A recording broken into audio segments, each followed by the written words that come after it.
போங்க போங்க போங்க ஐயா போங்க போங்க கிட்ட வாயா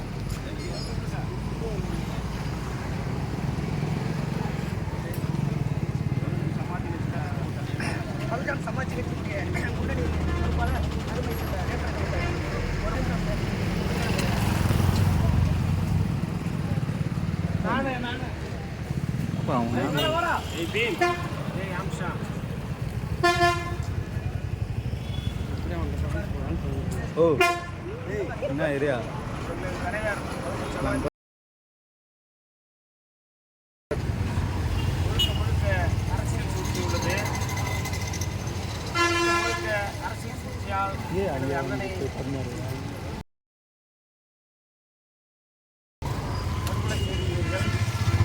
விரைவில் இந்த வழக்கு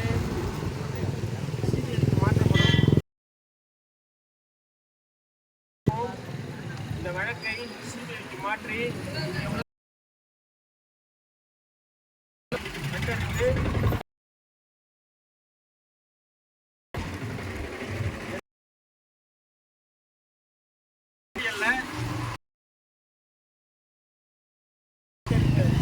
திராவிட கட்சி தலைவர் குறைந்தபட்சம் 1000 வழக்கறிஞர்களை அணி சமூகத்திலும் உருவாக்கியுள்ளார்.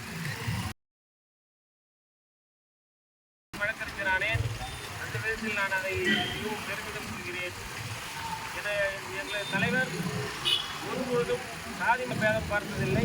சாதி மத பேதமின்றி இந்த மக்களை ஒருங்கிணைத்து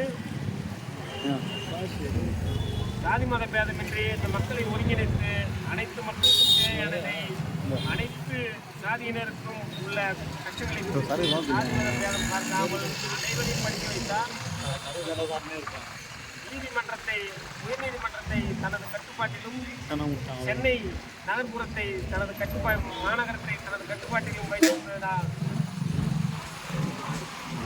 ஆளுங்கட்சி திமுகவால் எதுவும் அங்கு செய்ய முடியாத ஒரு நெருக்கடி இருந்த காரணத்தினால் எங்களது அண்ணனை நீங்கள் படுகொலை செய்திருக்கிறீர்கள். இந்த படுகொலைக்கு உண்மையான குற்றவாளிகள் இதுவரை கைது செய்யப்படவில்லை. மீண்டும் விரைவில் இந்த குற்றவாளிகளை நீங்கள் கைது செய்யப்படவில்லை என்று சொன்னால் நாங்கள் வருகின்ற நாடாளுமன்ற தேர்தலிலே உங்களது